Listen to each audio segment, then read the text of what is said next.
Trinca, en 2015, sugirió una clasificación muy especial que fue aceptado por la Liga Internacional contra la Epilepsia, y de esa clasificación se basan algunas partes del tratamiento que deben de administrarse. Entonces, Trinca clasifica al estado epiléptico de acuerdo a la semiología, de acuerdo al tipo de crisis, de acuerdo a la etiología, de acuerdo a la correlación electroencefalográfica y también de acuerdo a la edad. Lo más importante es que de acuerdo a la semiología se clasifican en estado epiléptico convulsivo y estado epiléptico no convulsivo. ¿A qué se refiere esto? El estado epiléptico convulsivo es cuando ustedes aprecian o el familiar aprecia una crisis que dura más de 5 minutos con movimientos, sean tónico-clónicos, clónicos, pero hay un tipo de crisis en específico que no se pueden apreciar a simple vista. Habrá que hacer una exploración neurológica más intensa. Incluso habrá que colocar la monitorización de electroencefalograma. Tal es el caso, por ejemplo, de las crisis de ausencia. Entonces, el estado epiléptico de tipo convulsivo incluye las mioclonías, las crisis tónicas, las tónico-clónicas, las atónicas, todas las crisis que generan movimientos. Y el estado epiléptico no convulsivo, incluye las crisis de ausencia que ya habíamos visto en la clase pasada, que hay ocasiones en que ni siquiera se perciben, o las crisis focales sin alteración del estado de alerta o con alteración del estado de alerta, pero que no son tan evidentes. Entonces, eso es básicamente la clasificación. Vamos a volver un poquitito aquí porque el estado epiléptico convulsivo a su vez puede ser generalizado o focal, igual que como se clasifican las crisis convulsivas, y tiene todas estas variedades que se refiere a las mismas variedades que se presentan en la clasificación que vimos de las crisis convulsivas. De acuerdo a la etiología, puede ser que el paciente ya padezca crisis convulsivas previamente. Puede ser que tenga una enfermedad aguda, como enfermedad cerebrovascular aguda, y algún proceso infeccioso como encefalitis o incluso meningitis.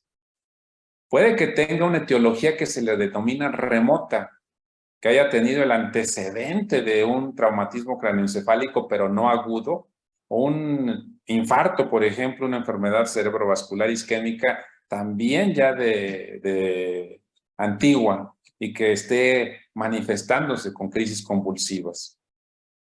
Puede ser progresiva, como sucede en el caso de los tumores, y puede ser lo que se conoce como estado epiléptico en síndromes electroclínicos, o incluso puede ser de causa desconocida.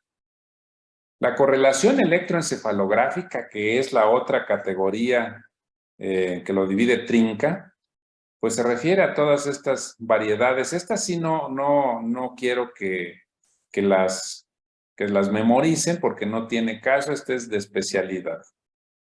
Lo que sí hay que recordar es que la clasificación que hace es en neonatal, de la infancia, preescolar, adolescente y adulto, y de adulto mayor.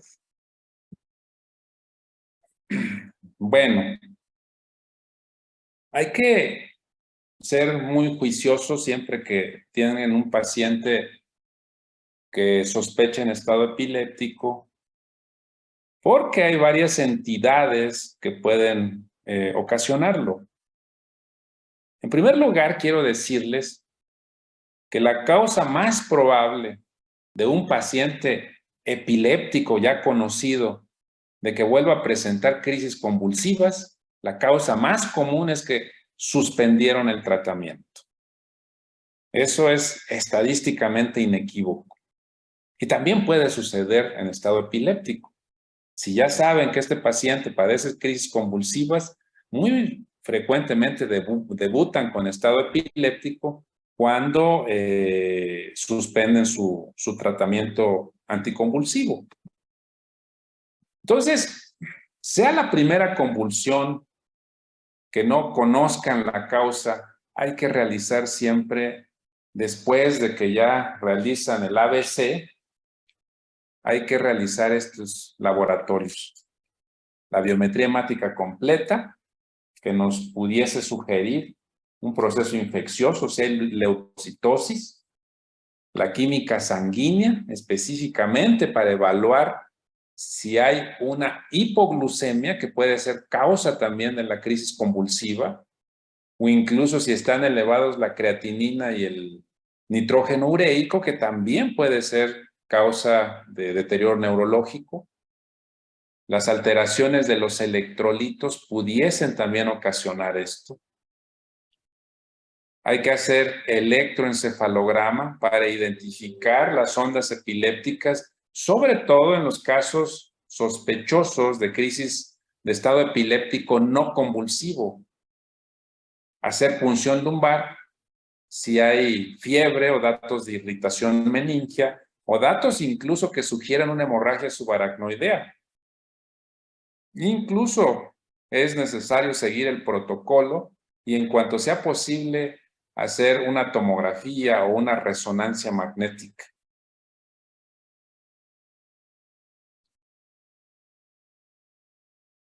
Otra de las cosas que vamos a agregar, sobre todo si el paciente no puede hablar, si tiene alteración del estado de alerta, los niveles de etanol, el perfil toxicológico, porque muy frecuentemente también vienen con intoxicación etílica y eso puede confundir también un estado epiléptico. Lo mismo sucede con la intoxicación con barbitúricos o con la intoxicación con narcóticos.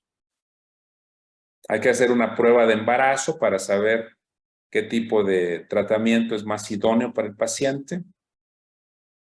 Hay que hacer una gasometría para descartar cualquier alteración que pueda haber de los gases sanguíneos. Y por supuesto un electrocardiograma, porque también un ataque cardíaco masivo pudiese generar una insuficiencia cardíaca que puede dar manifestaciones neurológicas finalmente. Esto, ya les mencionaba yo que los medicamentos de primera línea, dícese valproato de magnesio, fenitoína, lamotrigina, etcétera, todos los medicamentos de primera línea, carbamazepina, generalmente se requiere monitorizar los niveles de anticonvulsivos en sangre. Entonces, si el paciente ya se sabe que padece crisis convulsivas, hay que realizar la evaluación de los niveles sanguíneos de anticonvulsivo. Y por supuesto, cualquier otro examen que sugiera la historia clínica que realicen.